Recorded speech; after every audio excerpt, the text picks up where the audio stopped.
Здравейте, скъпи търсещи! Днес бих искала да разгледам темата за баланса и как можем да постигнем този баланс. Но преди това бих искала да ви разкажа за баланса в природата. Природата е най-мъдрият и най-древен учител по баланс. Всяко едно нещо, което съществува в природата, е в хармония с всички останали неща, които са създадени. И нека да видим как природата постига въпросният баланс. Природата не бърза. Всичко се случва точно когато е необходимо. Сезоните се сменят без усилие, цветята цъфтят когато е необходимо и когато са готови за това. Не е нужно да се насилваме. Нужно е да се настроим към вътрешния си ритъм. Природата е движение и покой. Реката тече, но има и тихи води. Вятърът духа, но понякога няма вятър. Има буря, има и тишина. Балансът не е застинало състояние, а пулсация между действие и почивка.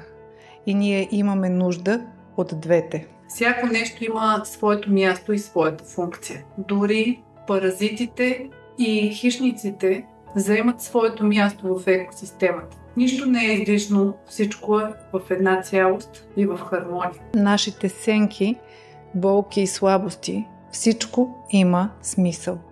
Балансът идва, когато приемем и обичаме всяка част от себе си. Всичко е свързано в кръговрат. Листата падат, стават хумус, след което подхранват други растения. Нищо не се губи, всичко се трансформира. И ние преминаваме през цикли. Край не означава загуба, а подготовка за ново начало. Природата не се съпротивлява на промяната. Дървото не се съпротивлява на вятъра, а се огъва. Зимата не иска да е лято. Вътрешният ни баланс расте, когато спрем да се борим с това, което е, и започнем да се движим с живота.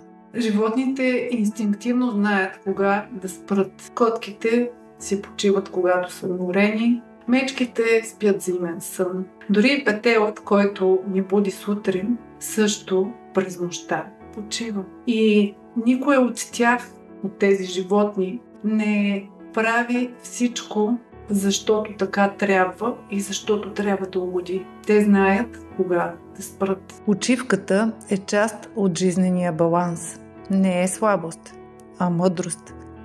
Хармонията не е съвършенство, а динамично равновесие. Природата има хаос и ред, има светлина и мрак, има живот и смърт. Всичко е включено в една цялост. Вътрешният баланс не означава винаги да си добре, а да умееш да се връщаш към себе си, дори когато се разколебаеш.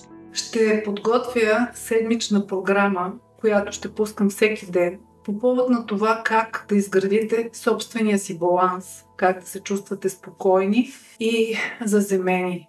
Очаквайте поредицата и бих се радвала, ако това представлява интерес за вас, да се абонирате. Благодаря ви и до скоро!